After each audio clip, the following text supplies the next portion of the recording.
Kozhikode മാനാഞ്ചിറയിലെ Comtrust വളപ്പിൽ വൻ തീപിടുത്തം. പ്രധാന കെട്ടിടത്തിന്റെ പിറകിലെ കെട്ടിടത്തിലാണ് തീ പിടിച്ചത്. ദൃശ്യങ്ങളിലേക്ക് ആദ്യം.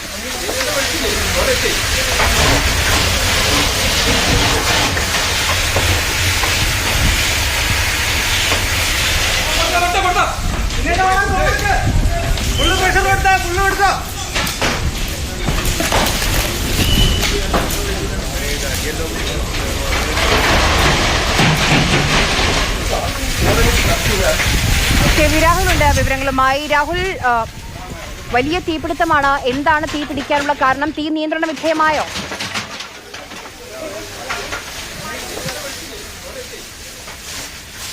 തീപിടുത്തം തന്നെയായിരുന്നു, പക്ഷേ ഇപ്പോൾ അത് നിയന്ത്രിക്കാൻ കഴിഞ്ഞിട്ടുണ്ട് എന്നത് ആശ്വാസകരമായ കാര്യമാണ്. മാനാഞ്ചിറയ്ക്ക് സമീപം റോഡിനോട് ചേർന്നുള്ള കെട്ടിടമല്ല, കോംട്രസ്റ്റിൻ്റെ അതിന് പുറകിലായി വരുന്ന കെട്ടിടത്തിലാണ് ഈ വിധത്തിൽ തീപിടുത്തം ഉണ്ടായത്. 9 മണിയോടുകൂടിയാണ് തീ പടർന്നു തുടങ്ങിയത്. അതിനുശേഷം ബീച്ചിൽ നിന്നും അതുപോലെ മീൻചന്തയിൽ നിന്നും വെള്ളുമാടുന്നതിൽ നിന്നുമുള്ള അഗ്നിരക്ഷാ യൂണിറ്റ് സേന എത്തിക്കൊണ്ടാണ് ഈ തീ ഈ കാണുന്ന വിധത്തിൽ നിയന്ത്രണ വിധേയമാക്കാൻ കഴിഞ്ഞിട്ടുള്ളത്. പൂർണ്ണമായി അണച്ചു എന്ന് പറയാൻ കഴിയില്ല, കാരണം പഴയ കെട്ടിടമാണ്, മരമാണ് മുകളിലുള്ളത്. ആ മരത്തിന് തീ പിടിച്ച് ഇപ്പോഴും കനലുകൾ ഇങ്ങനെ ആളിക്കൊണ്ട് നിൽക്കുന്നത് നമുക്ക് കൃത്യമായി തന്നെ മനസ്സിലാക്കാൻ കഴിയും. അത് പൂർണ്ണമായി അടക്കാൻ ഉള്ള പരിശ്രമം നടത്തി വരികയാണ്. തീപിടുത്തത്തിൻ്റെ കാരണം എന്താണെന്ന് നമുക്കും വ്യക്തമല്ല. ഒരു പതിറ്റാണ്ടതിലധികമായി ഒരു അവശേഷിപ്പ് എന്ന കണക്കിന് ഈ കോഴിക്കോട് നഗരത്തിൽ തന്നെ നിൽക്കുന്നതാണ് കോംട്രസ്റ്റ് കെട്ടിടം എന്ന് പറയുന്നത്.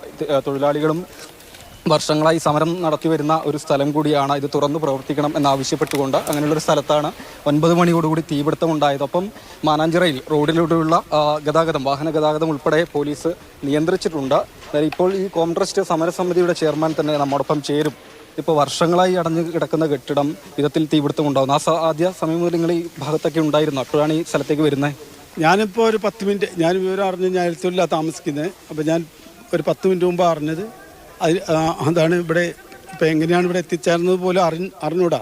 ഇന്ന് 4 മണിക്കാണ് ഞങ്ങൾ സമരം അവിടെ നിർത്തിയത്. കെട്ടിടം എന്ന് പറഞ്ഞാൽ മാനേജറുടെ ഓഫീസൊക്കെ പ്രവർത്തിച്ചിട്ടാണ്. ഓഫീസാണ്, ഇവിടെയാണ് നൂല് സൂക്ഷിക്കുന്ന ഇടം. ഇത് സ്വാഭാവികമായി ഉണ്ടായിട്ടുള്ള തീപിടുത്തം ആകാൻ യാതൊരു സാധ്യതയുമില്ല. ഇതിൻ്റെ പിറകിൽ ഭൂമാഫിയയുടെ കരങ്ങളുണ്ട് എന്നുള്ളതിന് യാതൊരു സംശയവുമില്ല. തീയിട്ടത് തന്നെയാണ്, അതിന് യാതൊരു സംശയവുമില്ല.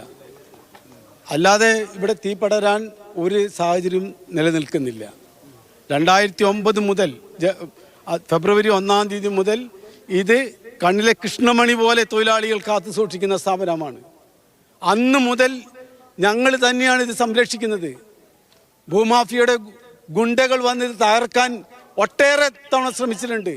ആ സമയത്തൊക്കെ തൊഴിലാളികൾ എന്ത് ത്യാഗം സഹിച്ചിട്ട് നിലനിർത്താൻ വേണ്ടിയിട്ട് പാതിരാത്രിയും എല്ലാ സമയത്തും 24 മണിക്കൂറും കാവൽ നിന്നിട്ടുണ്ട്. എത്രയോ പ്രാവശ്യം ഇതിൻ്റെ മതിൽ പൊളിച്ചിട്ടുണ്ട്. ഇതിൻ്റെ അകത്തേക്ക് ഗുണ്ടകൾ കടന്നു കയറിയിട്ടുണ്ട്. അതിനൊക്കെ ചെറുത്ത് നിന്നവരാണ് ഈ സ്ഥാപനത്തിൽ ജോലി ചെയ്യുന്ന തൊഴിലാളികൾ.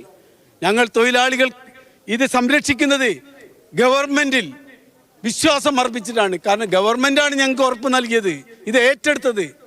ഈ 2010 ഓർഡിനൻസ് കൊണ്ടുവന്നു, അത് കഴിഞ്ഞ് ബില്ല് കൊണ്ടുവന്നു, അത് കഴിഞ്ഞ് 6 വർഷത്തിനും ഏറെയായി രാഷ്ട്രപതി ഒപ്പിട്ട് കൊടുത്തിട്ട് ഇത് നടപ്പിലാക്കാൻ, ഇത് ഗവൺമെൻറ്റിൻ്റെ എന്താണോ അവരുടെ പ്രോജക്റ്റ് റിപ്പോർട്ട് അതിനനുസരിച്ച് നടപ്പിലാക്കാൻ തയ്യാറായില്ല. അതിൻ്റെ പരിണിത ഫലമാണ് ഇത് അനുഭവിക്കുന്നത്. ഇത് ഭൂമാഫിയയുടെ കരങ്ങളാണ് ഇതിൻ്റെ പിറകിൽ.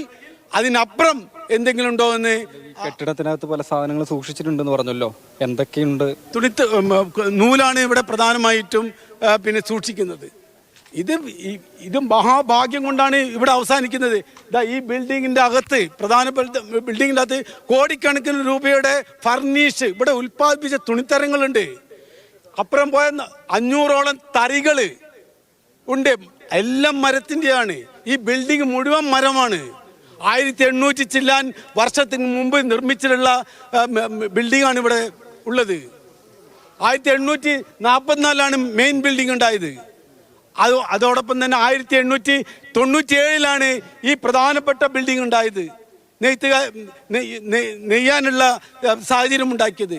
1500ഓളം തൊഴിലാളികളുടെ ജോലി ചെയ്തിട്ടുണ്ട്. അത്രയും ബഹിർത്തായിട്ടുള്ള ലോകപ്രശസ്തമായ തുണിത്തരങ്ങൾ നെയ്തിട്ടുള്ള സ്ഥാപനമാണിത്.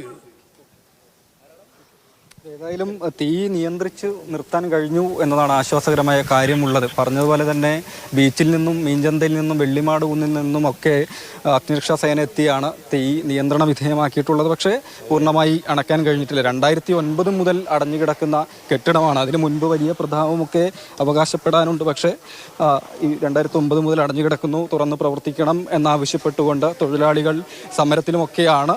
ഏതായാലും വലിയ രീതിയിലുള്ള നാശനഷ്ടം തന്നെ ഉണ്ടായിട്ടുണ്ട് എന്നാണ് ആ സമരസമിതിയുടെ പ്രതികരണത്തിൽ നിന്നും വ്യക്തമായിട്ടുള്ളത്.